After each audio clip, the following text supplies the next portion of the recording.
Day and night basketball. Please like and subscribe. We appreciate the support. Yeah, thanks for following our channel. We're ready to get into it. Absolutely. Let's do it. So, is it finally time for the NBA to change their 82-game regular season format? What do you think, Osa? Well, yes and no. It's been 50 years. It's been 50 years. Everybody likes change after a while. So it depends on why you're changing it first, for the most part. And my mindset, number one, is opposite. If it's not broke, don't fix it. Which I think 82 games works for some teams. Some teams need to go 82 games to make the playoffs. But at the end of the day, why are we doing it? Are we doing it because teams are tanking? Are we doing it because load management? Are we doing it for the wear and tear on the bodies physically? Are those the reasons why we're doing it? I don't know. I think there's a little piece of each one of those that owners and teams and players are looking at, like, hey, this is too many games, there's too much wear and tear on my body, or the games get really meaningless at the end of the season, and fans are complaining because the top players are sitting out and they're not playing. Right. So there's been a number of ideas that got kicked around. One is just shortening up the season, and shortening up the season is probably not going to work because owners are going to complain. Players will be happy with that, but owners will complain because they can't make as much money with the less games. Right.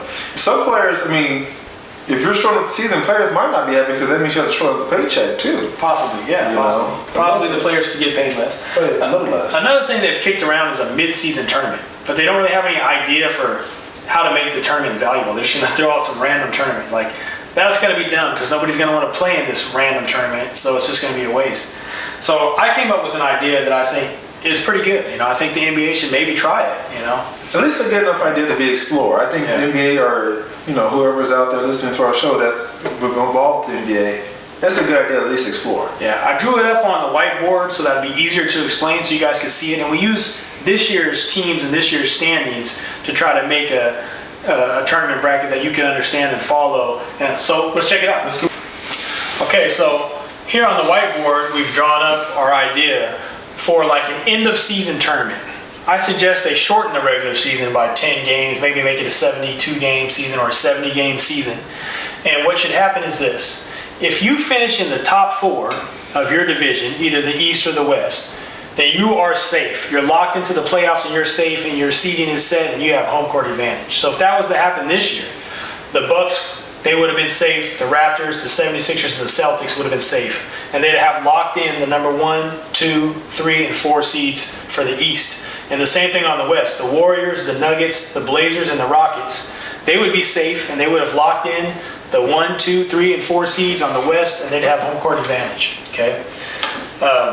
Now, the teams that didn't finish in the top 4, positions 5 through 12, they would have to play in a season-ending tournament to see if they even make the playoffs. Mm-hmm. So if you're the 12th seed, if you finish 12th in your division, 12th in the East, you still have a chance at making the playoffs. You just need to fare well in this tournament. Okay? So if we would have did this year, the Pacers would have played the Hawks, the Pistons would have played the Hornets, the Magic would have played the Heat, and the Wizards would have played the Nets. And we could have saw some changes to what teams made the playoffs. Possibilities. And the same thing on the West. You finish top 5 through 12 in the West. Therefore, you still have a chance. Possibly the Kings or somebody, the Grizzlies possibly could have made the playoffs this year. You never know. Yeah. But then, if you win out this tournament, what happens, Theo? So whoever wins the tournament, like let's say the Pacers won in the East, then they would become the 5 seed in the East. And second place team from this tournament would become the 6th seed, and the third place team would become the 7th, and the fourth place team would become the 8th. Right. And then those teams are in. Doesn't matter where you finish, it doesn't matter. Just this tournament is what matters. Similar to college basketball with their conference tournaments. Right. What happens with these guys over here? So these teams who finished in the bottom 3 of their tournaments, in the East it would have been the Bulls, the Cavs, and the Knicks. You're out. Season over. So those teams are not even in this tournament at all? They didn't make the tournament. They didn't make it. They're just out. Pelicans, the Mavs, and the Suns would have been out. They wouldn't make the tournament. And this is good because these are the teams that are playing meaningless games at the end of the season. Right. They know they didn't make the playoffs. They know they have no chance at making the playoffs. And so they're not even trying. They're just putting guys out there and they're not really trying.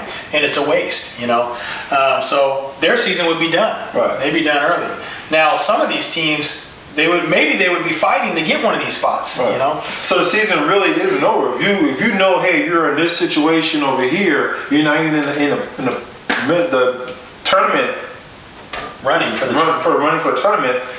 You have something to play for. So it's accepting the fact that your season's going to end soon. You might want to hustle and bustle, get into that 12th spot, and so you can get make yourself available for this tournament, for the real playoffs. Yeah.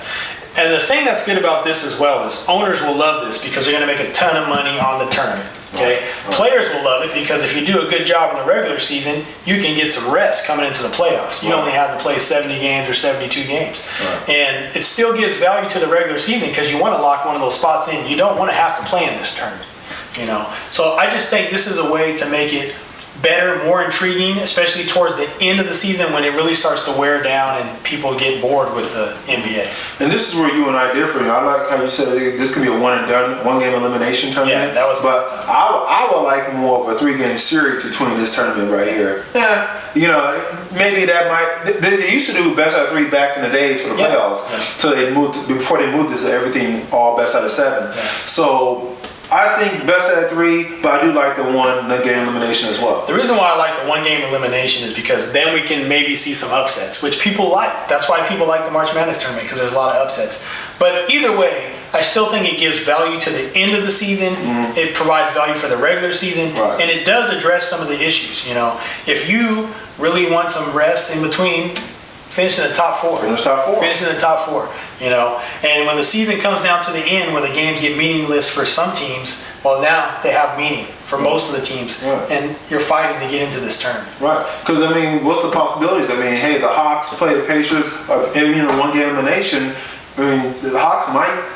They could win. Yeah, well, they could win. Without Oladipo around, the Hawks probably could win. Yeah. You know, and they probably could get in here somewhere in the tournament. Yeah, you might have seen the Lakers. Maybe LeBron steps up. Maybe they figured things out. The Lakers might have came out and ended up in the playoffs, you know. Right. So provides value, keeps the value going throughout the season, and you avoid that, like, just dragging of the end of the regular season. So right, because a lot of teams they're tanking or pretty much sitting guys out towards the last 10 to 12 games of the season, you know, where it's like, hey, we're not going to make the playoffs and whatnot. So players like LeBron and so forth are pretty much saying, you know, go ahead and develop the young guys. But right now, if you know you're sitting somewhere in the picture of making a tournament, you know there's a possibility you can still get the playoffs. Yeah, you're going to play all the way through. Yeah. So let us know your guys' thoughts. Comment down below. Let us know if you like this idea or if you have some other ideas. We'd like to hear from you guys. Please like, subscribe, and follow us on Instagram.